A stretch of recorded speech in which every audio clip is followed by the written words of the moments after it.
O te whasisilatu a to amteria nei tol manga al fono au whetula fono. Ua mātui whaule tau tenga sa alo tu eilpa i o le parmene. Ma o fwese malosi wha popo aile.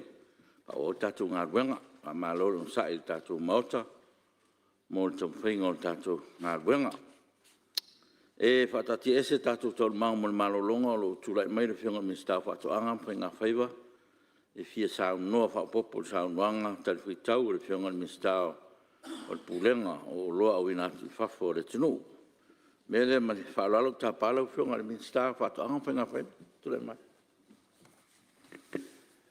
Uli atu le ngang whaaftai lau whionga le whongwhitalai.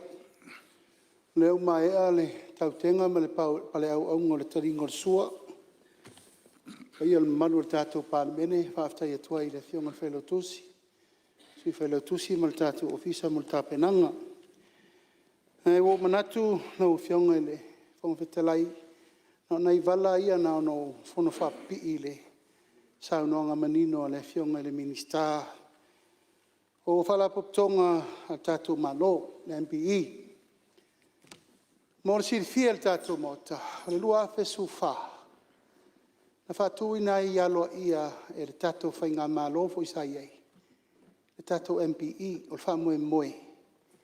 Ina ia tu whatasia o mai iei whalapoptonga tu mooti nei le malo.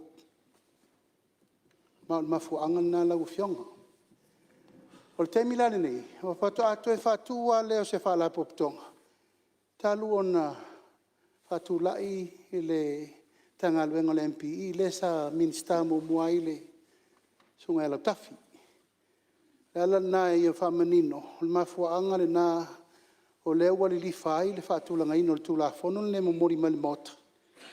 O no le whionga ia le tinu, o ia o le minister e wa ia whala poptonga umal malo. Ale foi no fai atu la matanga. I mate iai whatasi ma le whionga ele. Minister tupe as a minister of shareholder, sector minister, and I am the responsible minister. La na ina i manino le lei, ma malama le lei, tu leinga ma saunonga le. Le sanga i mai whapeta o mate ua whelava sai tō whinga, ia ma ua whesopo ai fo. O le whamamlamanga na ina ua uma o na ta penalty la fono. A mai le whautuanga loia sili. E saini le minister o whalapoptonga le malo. E lawa i tai ao nei mal teipolinga o tātou tu la fono. Pasi al meno mana o e whamanino. O whionga le whongwhitalai. O le matawha ioi le malo. Matawha ioi ale malo. E whai la tina e nei o le export authority. Le au sau no umalawa sui le aso le nei. O whaafi tauli, o lu i tau, me umana tātou mai ai le fio tausanga. Le ua ono sulu mon tupu tausanga talun tātou tuto tasi. Whaafi tauli an tātou mai, le ua tausanga no mai. Ngau le copra board, ngau le banana board, ngau le cocoa board, ngau uma mea sa whea ngai ma le mene o tātou neo le. Avenga o tātou lo i whafo.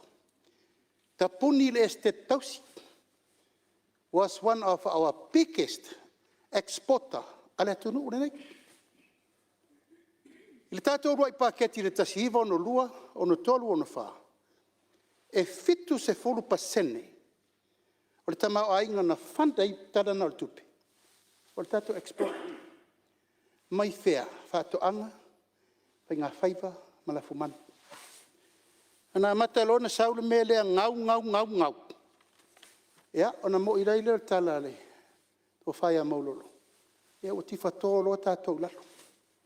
E la tātou te anga i nei sa i le fafo. Pe whawhentu e whafo i mele sa tātou iai. I le manuian tātou wola mai iai whātou anga. Whai ngā whaiva malafu manu sa mau ai tupele tunu. Taun tātou toi asia mena. A tātou vai aso ia, o le tasir sene, o le niu, lua sene, o le koko, 5 sene, o le fala. Se furu sene talo, 5 su sene, o le fa. O maa whaunga nasa iai o le ati na ele o le atu nuu, mo le lumana, o whato angam whainga whaiva. E le foi lena li lifa ai le whaiunga kapeneta. E mai e te au manatanga luenga whātuanga, a matai le tātou Export Authority. E te le mea, le se mea titi, e te le mano noa i tātou exporting materials and products e ave. Ala me re riri whal teimi nei, o mea tau whātuanga, pai ngā whaiva, malafu mana. Le pai o le mota, o la tū la i tau tū la i le malo le mea nei. Wa ta tau o na tātou tilo. Toi a ngai le malo e tau la mua lea. Tau la mua le fsosoani nei tātou tangata o lo aveina o lo ai fafo. Exporters. A ngai e tau ave le fsosoani. Ia tātou farmers tangata ia to tō mea to tō ma fsosoani mo lato. Ia le lau tātou o nil teimi nei. O la tātou tali e tali ele mea lea. Lau a ave le fsosoani limo lau vai vātoanga. Awal watu te miliona tala. That is part of the tato project. Wa feme abe imena, a fua mai mena. O mena e tua iai le popo lenga le to te whai mai. O le shortest, ma le supply and demand. I le fua whata tau, le fua whasau no mai nisi. Ina ne il watu le malo tau waha matangata exporter. E le ai se me whapena e tupu lau whionga le whangtalai. O le malo e tu i tuo exporters nei. Whaftai le pa ia male mamalu o le atunu o lo malo losi. E ave le exporting i le temi nei. Ai au tau vai. Na o ea mua tupe. Lai mwhain whati e ti o lo maa vei whafu. O le lau tele o le atunu e le nga whatau li maina. Ai se a e le aise pe so ani. O le whamoe moe o le tātou Export Authority, mua, ia matua tū le malo i tuo tangata nei exporters. E fe so ani tu la fono, le usau no nisi. Tu la fono agreements, whawa malo lai le MCO. Fia ni tu la fono o tātou sai ni oni trade agreements. Fia ni tu la fono o tātou sai ni ai lunga le foreign affairs. E nona mai atu ulo le lunga yo. E le o i lalo i le tunu ule whatali mai. O ai le matafa i oi, e ki li wā oka nei, mai le foreign affairs, mai le trade, e a sau lalo tātou Export Authority. E leise mea lau whionga. O na olo leo nei tātou tangata tūtō tasi, talo whai. E lau sau no nisi, sua whalatai. O le sau whawhai fiti uma i le quarantina, le mefa New Zealand. Ai sea, o lebana ta pena fiti mo le mea nei. A tō vai whalolo ma New Zealand, fiti lo loa Iris. Shops, malato 7-Up, malato whalolo, malai whatever o na ta pena fiti. A o le successful mele fiti. O le tu le Export Authority a fiti. I tua o exporters a fiti. E mai le au social au fai talo. Mai le social au fai tamu, o a uma mele fiti. E tu ai le malo e fai le sosoani. Sosoani la le usau no mai nisi e tauna fai ia ni exemptions. So ni metau tupe, so ni metau whanua, so ni metau maketi, so ni le vena I whawhengo fie. Whawhena pa utau o freight le tau te pole. O le ie le wa malo, o le pi whala lea. E ma whai na substitute. Whai subsidies al malo. Whai tūlanga pa ua le freight. Le whausau noni si tato valele, o le mea le naitasi. Mor sirfia, o lai e freight a tātou talo teimine. E nai tangata lava o mai a lato. Fusu ina ia minoi le tātou talo e api. A e peo no whai atu lau fionga le whangwhetalai. O le matafa I oi le malo. O la le tiutia le malo e whai. E tau la mua le malo e feso soani I tātou exporters, ma tātou o whai whaatoanga. Ina ia tau lau le whamoe. Moe lava supply. Leu tātia le tātou mechanization plan. Lai whatabiri nei le okaina mai o tātou masini. E tau te o e whaalau le lei, le commercialization, ma le mechanization o whanua. Aisea, wa le hain tātou tangata whainga luenga. Awa o ma tātou tangata whainga luenga da manpower sa moa la wai whafu. A tonu e su malie, ia tātou temin nei le mea le tupe vabe le sau. But it's not for the long run o le tunu. e te tauna nofo tātou tangata i ni whai lana whātoanga whai me uma e ola e uma pasi lana whānau. Alan me le tau te vai whawhi tauri whoi lau lau mai. Ia na tino mari riu lau fo i mai whawha. Alwha moe moenga lau whionga le whongwhtalai. Sa uno nisi tātou sros sa o le lei. Research and development. Se fulu mon tupu tau sanga ua tumu tai research. O le taimire nei. Ua tau ona whai developments. Tātou whalau mata ulu, whalau mata whai whisky, whamanongi, whalau avoka. Ma isi mau mea uma oai lai whaia. I tonu al tātou export authority lea. E ma whai ai ona whaatupu manatu. Ave tupe iai ati na e la tau e ma whai na la tu whaatulangana le tulanga lea. Ai wo manatulanga lai whalongolongo mai le tunu. E ei nisi o i uleo se o le tato mea na tato wo mua ai, whai ngau. E o whiongal whangwhtalai. E le e mai al whaale tonu ana nafi. Whai ei tae au le tunu. Wa sila le whai ngā malo, o le pese le na whai. Ina ua whesili a Samoa. Po le arme sui ei le tunu. Tasil nei. I fina ngalo le tua pe a whape pasil tu la fono nei. O le aunga atoa ia iai le suinga o loa au inatu I fafo mo tātou e amata. Ia e whale wina le ngang whaaftai o tau tuleinga sa unoanga leo tau sa unoma iai. O le mafua anga tonu wale na umanatu e lo le malo. O te tau na tūla I le malo e tau la mua. Government to government approach. Government to government contact. Matala noa I le level whale malo. Atu nei tātou tangata I le te teia mana ia. E bao malo. E tala noa o le Minister o le Export Authority, le Minister o le Export Authority in New Zealand, ma Australia, ma Amerika. Le whainta ua le USDA sao. A wafo le vana wha bao malo. E whaatanga mai ei e tātou mena e watu I whafu. Pe a whai le tiute o le tātou malo. E tau la mua I mea umalawaya. O manatu lau whionga le whongwhtalai. A popo tuai saunonga manino le fionga le minsta o whaalapo tonga le malo. Mai o te fia lava e whaali halo I atu le tamali o le tunu le fionga a Dr. Pauli Keneti Faulalo. Ia o ia le ufifilia le tātou port. Se tasi fo I le tau whamtalaina lona tu mai. O la o ina wa leva nanga lue whaavao malo I whaalapo tonga ese uma. O manatu le tātou whaalapo tonga ia. O la tau nei o la mai ta pena le tātou Export Authority. O te whono le teimina nei na piki le interim port. O le whionga ia tangaloa Eddie Wilson, na e tau te sirfia. O se tangata ua leva o na so o le lalolang, lona whare suka laki, mea ese uma is one of the toppest exporter. I le teimina nei. O le whionga ia whamausili I lofi, ia o le tau whai atu fo I le nā tau sala o le tunu.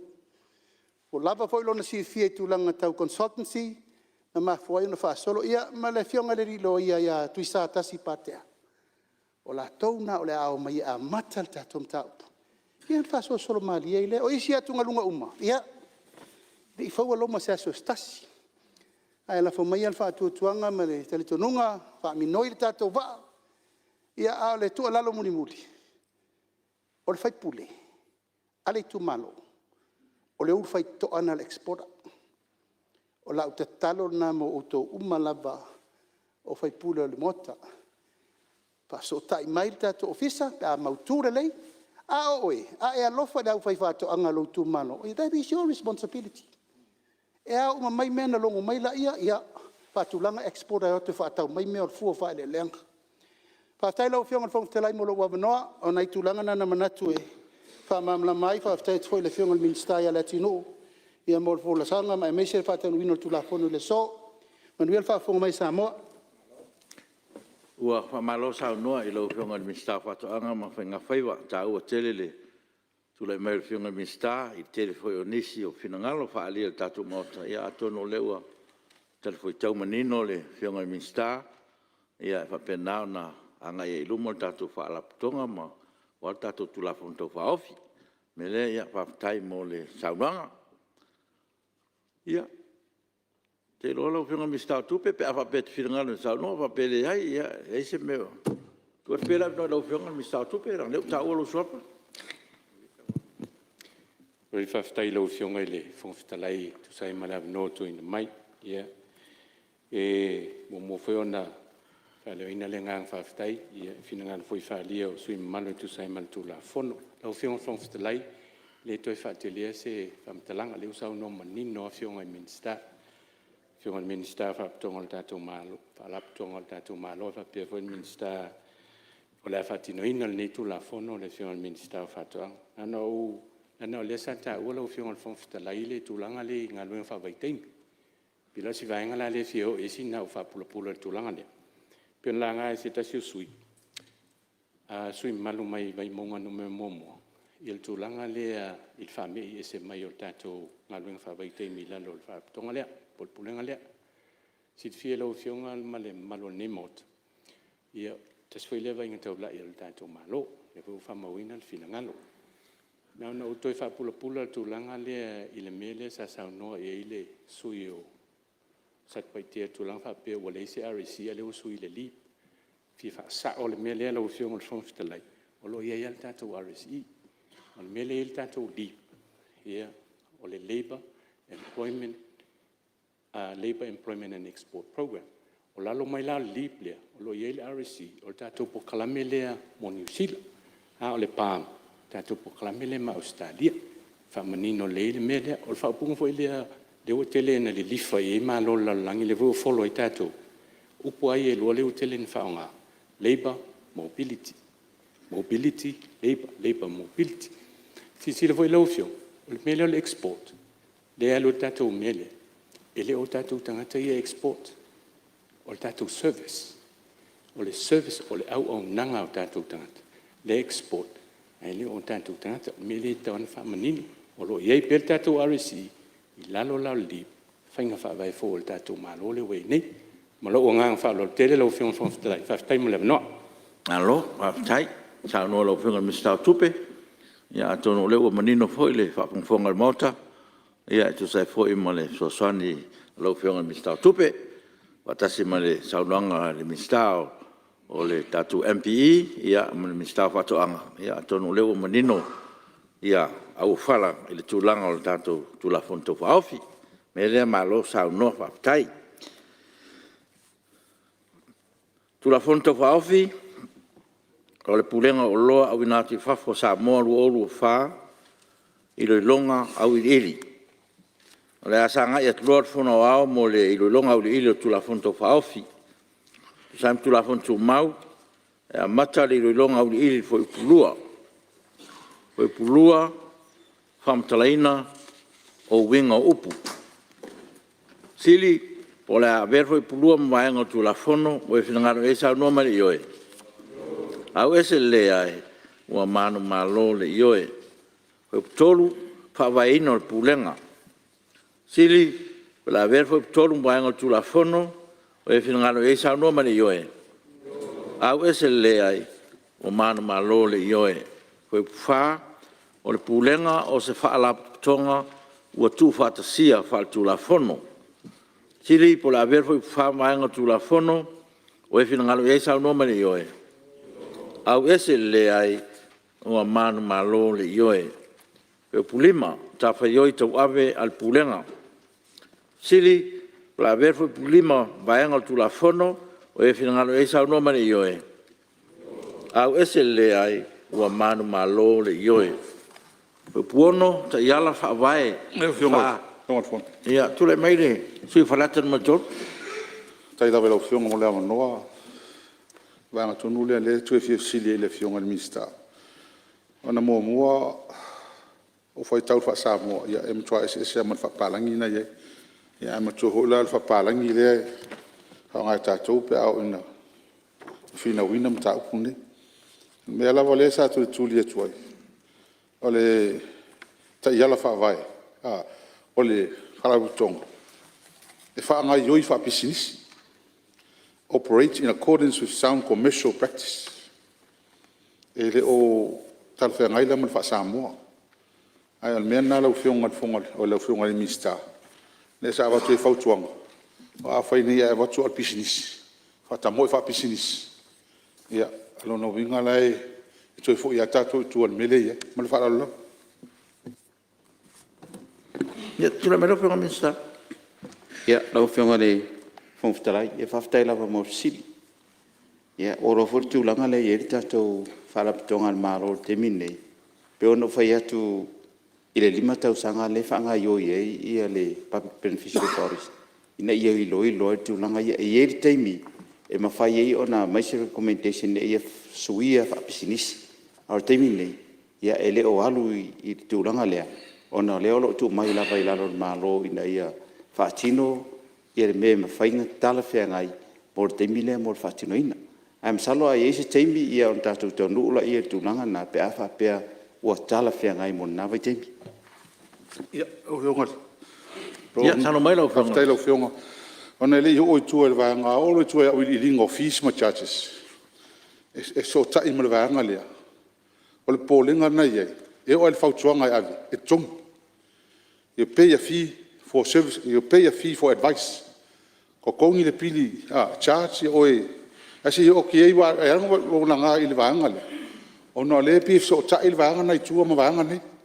A vanga tonu ai le na ma tuele vai ngal nei tu, fautuanga.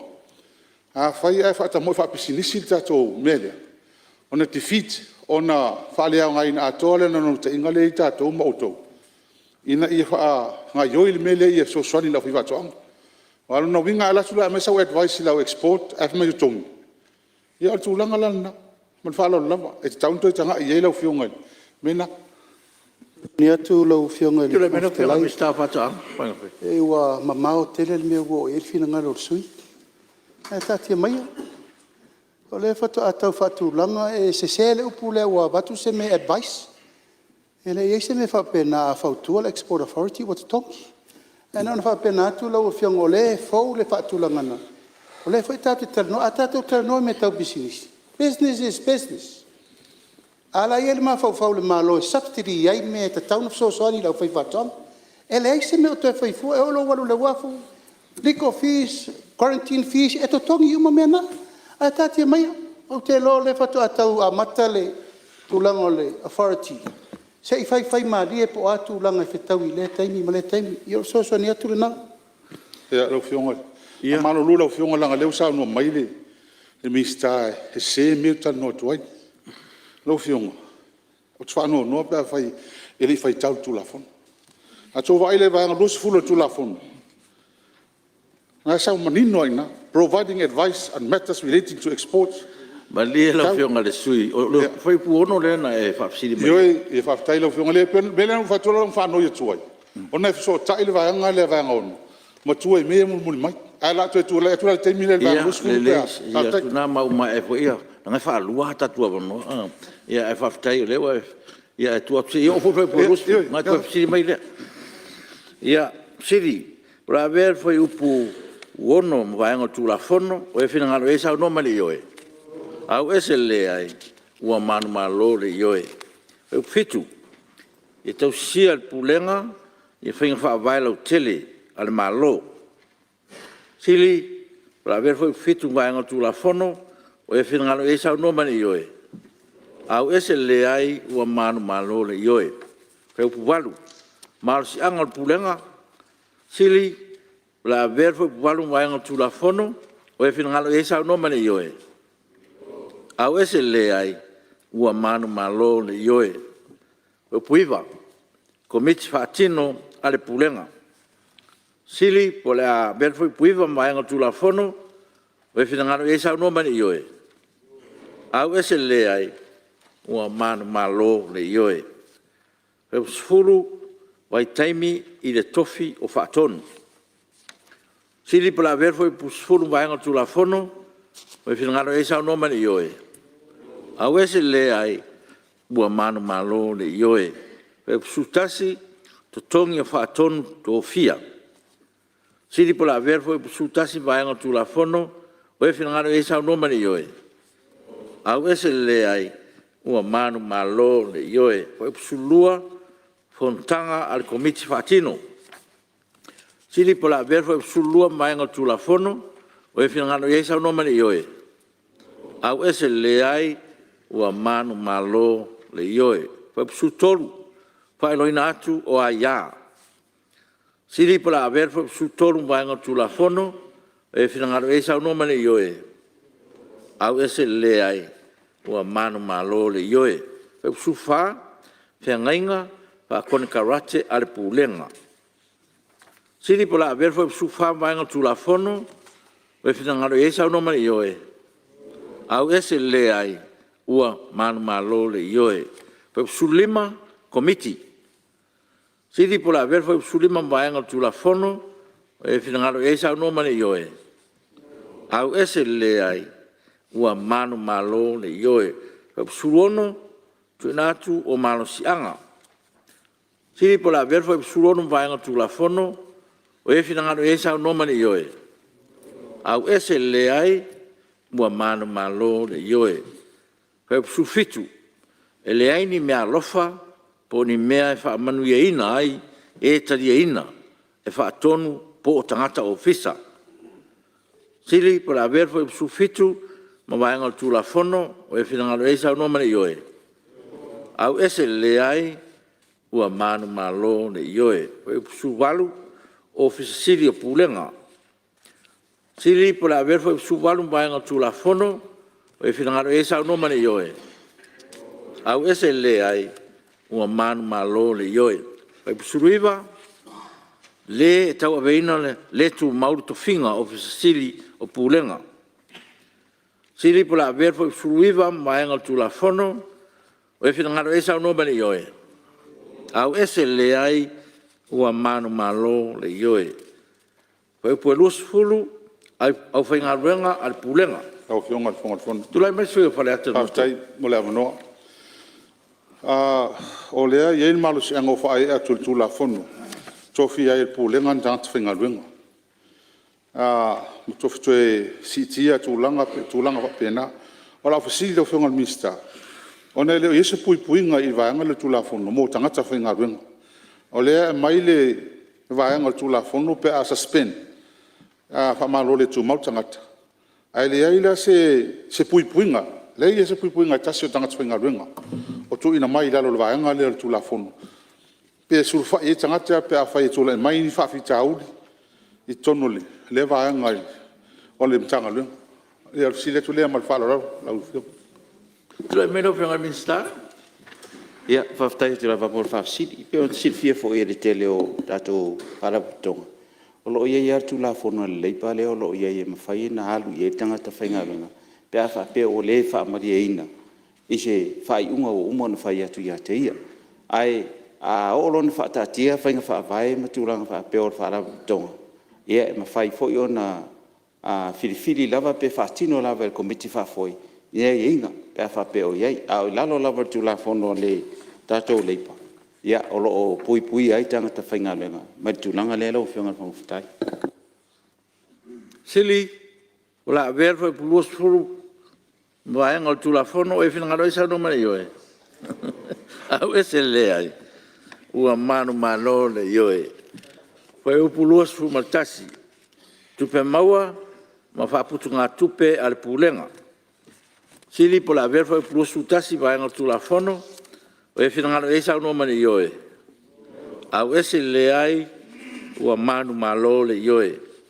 O puluos malua, whaatulanganga o tutongi fua pawina, tau whae e atu malafonga. Siri pala averfo i puluos lua vaenga tula fono, o e whinangaro e sau nomane ioe. Au ese le ai, ua manu malo le ioe. O puluos matolu, tongi fua pawina, tau whae atu malafonga e whae atu e pulenga. Nau fionga al fonga al fono. Tulai mai sui whalata numero tolu. Ia, lea, mene na ofisile toi lau fionga, tia mausama manga le fionga al minsta. E mana ia al folsanga le fionga al minsta whatonga. Ai a whaila al tūlanga le lela, ia le manino al tūla fono. Au whai tau atu pēla lau fionga al minsta. Te tongi to ina atu. Mo se whatuanga, i mta upe whaasino I loa avi whatu. If you ask for advice, providing advice on matters relating to export, ele fi, ele tau whae e atu mo le advice lea. Le ngatai lea. O le oe whatara noma keki. A oe whatara noma keki whafu. E te tongi fo ilea mea. Le mela na le fia mo se fa mani nonga lo fionga. El mista mal mista wa toanga. O ta wa ta to mela fa ni. Ai o tulanga la na le la to e vai manual ta tu la fon. E pe fa pe o e fa toanga tom. Fa la. Fiona whangaftalai mo le whasoina teimi o mista. Ia tule mai le Sau lau ngai foi le tulanga le Mai mongon mutas. le lua toru lea. Se incentive mo la tau ia le atu inatu e ia vandoa ia u inatu o loi fafo. Le sa lau ngai foi le mista.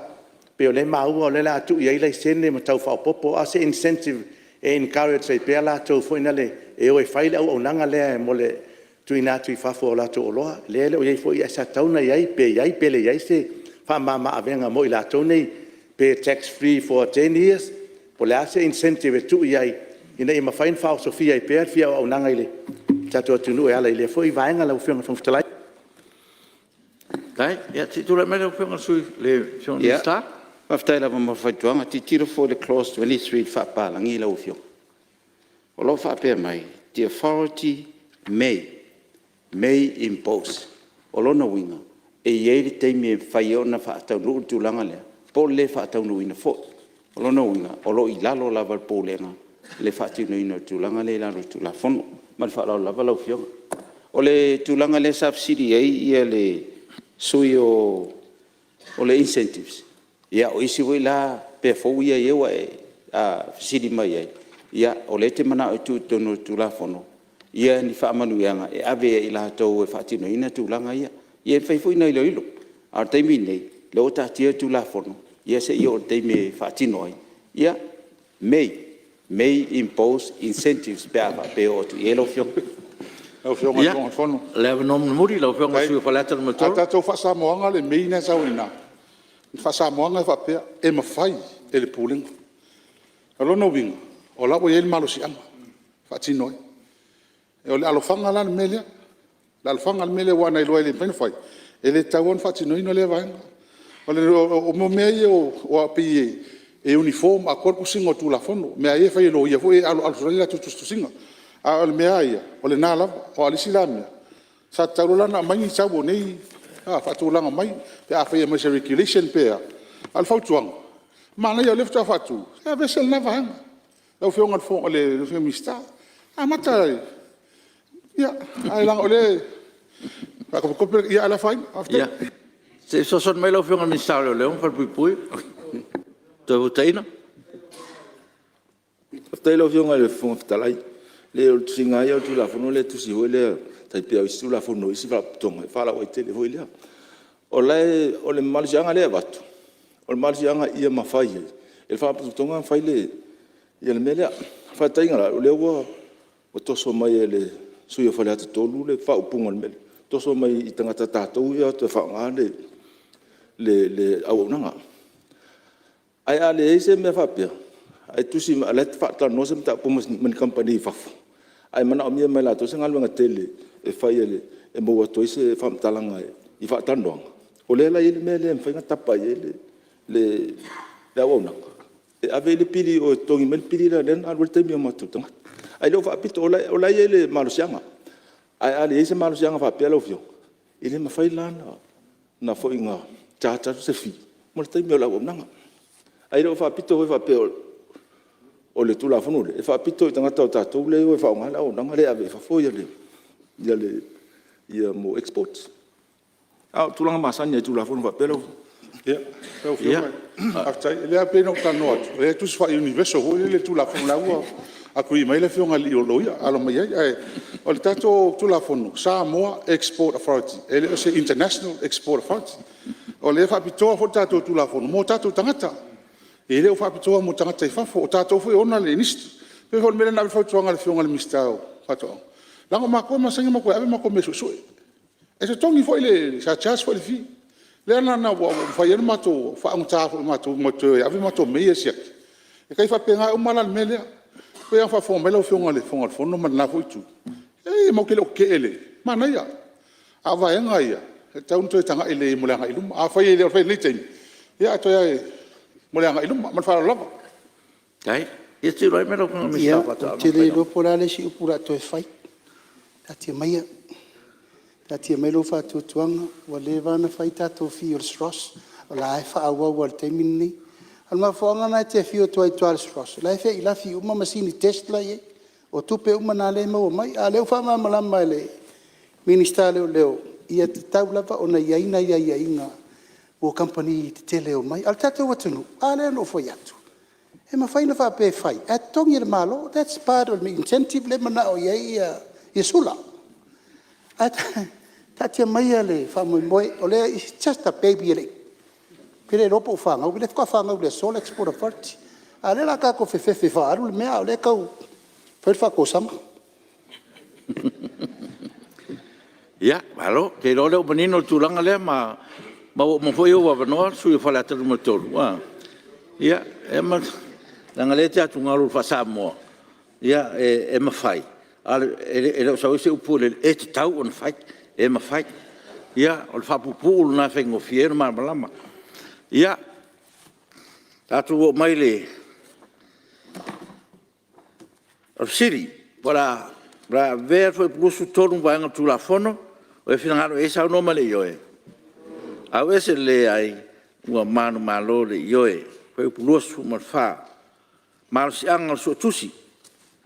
Siri pola ver foi pusu fa, vanga tula fono, o e finangaro e sa no male yoe. Au ese le ai ua manu malo le yoe. Foi pusu lima, te unga tupe, so suenga fa so tusi, malipoti faltausanga. Siri pula ver foi pulosu lima vaenga tula fono, o e finangano e sa no mane yoe. Au ese le ai ua manu malo le yoe. Foi pulosu maleono, ngalwen tau ave al fatonu e fasino te unga tupe malipoti. Siri pula ver foi pulosu luono, ma vaenga tula fono, o e finangano e sa no mane yoe.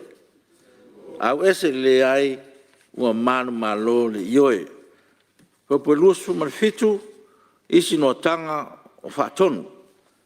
Siri pola verfo e pelusu fitu ma vaenga tu la fono o e finangano e sa no mane yoe. Au ese le ai ua manu malo le yoe. Ko pelusu malvalu komiti o tusi mal komiti fafoe o tu langa la matia. Siri pola verfo e pelusu valu vaenga tu la fono o e finangano e sa no mane yoe. Au ese le ai ua manu malo le yoe. Ko pulosu mleiva, so suenga i whainga wha soli tula fono. Siri pala verfo e pulosu ruiva ma vaenga tula fono, o e finangano i aisa noma le yoe. Au ese le ai ua manu malo le yoe. Ko torusuru puipuinga malu o ila tau e tu ina atu whamtalanga. Siri pola verfo e tors furum vaenga tula fono, o e finangano i eisa no mane yoe. Au ese le ai ua manu malo le yoe. Fai tors sumatasi, puipuinga malu, mai ai talafu. Siri pola verfo e tors sutasi vaenga tula fono, o e finangano i eisa no mane yoe. Au ese le ai ua manu malo le yoe. Fai tors sumalua, tusi esea. Siri pola verfo tosu luam vaenga tula fono, o e finangano e sa no mane yoe. Au ese le ai ua manu malo le yoe. Fai tosu matolu, fa manu malunga. Siri pola verfo tosu tolu vaenga tula fono. Fonga fono. Tula me sui faleta no matolu. Ia, he na fisile tu la fionga mistal mela le na preso manatu. Ya wale wo mail mele arfanga e director mal tanga lunga pe amale tvaise se ale o tom pe taulan to fa foi mai mato tu pe pa fa mai mai fo tonga se ya wale pui pui era il va nga le tol tol tu la fono la to ya ale pui pui nga mato ya mal fa la lava Le beno fiona mista? No fionga fo ftalai. Ava pera vatu se fautuanga esa toni se utupe. Te fa foi lo utupe. Ai fa pe mai se fautuanga ele tongia. Ia na maliela ia ole eise me mfaio na mawat. Ai to ia tia e atili. Ina ia mau to eise fautuanga le. Mar fala la lo fio. Siri pola verfo e torsu tolu, ma vaenga tula fono, o e finangano e sa no mane yoe. Au ese le ai ua manu malo le yoe. Ko torsu malfa. Whangaina o pepa whaatumu whamaonia. Siri pola aver foi tosu whawaenga tulafono o e whinangalo e sauno mane ioe. Au ese le ai o manu malo le ioe. O tosu lima tulafono whaatuntonu. Siri pola aver foi tosu lima ma waenga tulafono o e whinangalo e sauno mane ioe. Au ese le ai ua manu malo le ioe. Foi tosu maleono te unga i le whamtalanga. Siri pola aver foi tosu ono maenga tulafono o e whinangalo e sauno mane ioe. Au ese le ai ua manu malo le ioe. O momua i ngō pupuu mane amtanga. I ngō pupuu tulafono le pulenga o loa au ina atu i fafo sa moa lua o lua wha. Siri pola avea le foi momua ma le ingoa ma vaenga o tulafono o e whinangalo e sauno mane ioe. Au ese le ai ua manu malo le ioe. E whasisilatu ua mai whaanga solo tulafono to whaofi o le pulenga o loa au ina atu i fafo sa moa lua o lua wha e au noa ma se teunga. Ono, tulafono to whaofi o le pulenga o loa au ina atu i fafo sa moa lua o lua wha, pai taunga wha tolu. O te tāpāra u whenga ni mistar pulenga o loa au ina atu i fafo sa moa. Lau whionga le whonga whatalai. O tula i atu e whātū le lafo. Na ia whaitawina nei le nei tu la whono tau whaofi. O le pulenga o loa au ina atu i fafo sa moa. Lua afe lua sfumal wha. I lona whaitaunga whaatolu. Halua, henga mistar whaatuanga whai ngā whaiwa, ia mistar o soifua maloina, mistar o leo, ia whapea fo i mistar o tālonga. Sili, pera whaitawina nei tu la whontau whaofi, o le pulenga o loa wina ati whafo sa moa, ua o lua whai lon whaitau whaatolu, o e whinangano iei sau noma le ioe. Au ese le ai, ua manu malo le ioe. Stula fono i whaavaina e le pulenga o loa unau ti whafo sa moa. Ma ia ai mo mtawhai i tau ave, ma lo sianga, ma tiutu le pulenga, ma mo wha moenga so tai ai. O te whasisilatu ua mai whaanga solo tu la fonto whaofi, o le pulenga o loa au wina atu i whafo sa moa lua o lua wha i le pāle mene o poto ma o whapea na pasia e le maota.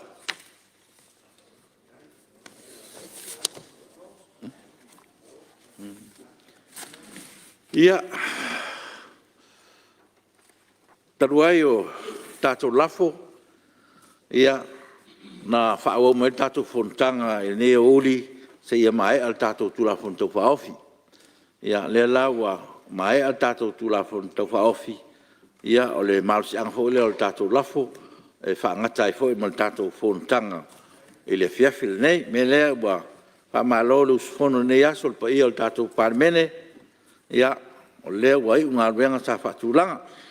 Tu sa le lafo whaamaunia, ia o tau fo na whaistatu malo longa, tau pure soifua lea so tai au, mo le whaawina o tātou ngā ruenga, e whaamalolo nsai, ma la pane, o pae tātou tau munuia, tau whainga o tātou tulafono e pēna, pasi atu nei, tātou la lafo malolo na whaatinonga, mo se manuia lau tele o si o tātou o tunu. Ai tātou te rei tolpo, te tāusanga atu susfono mo sa lenga numero tasi, i sa unia tātou te talo, whaai ua tātou fono. Tātou te talo.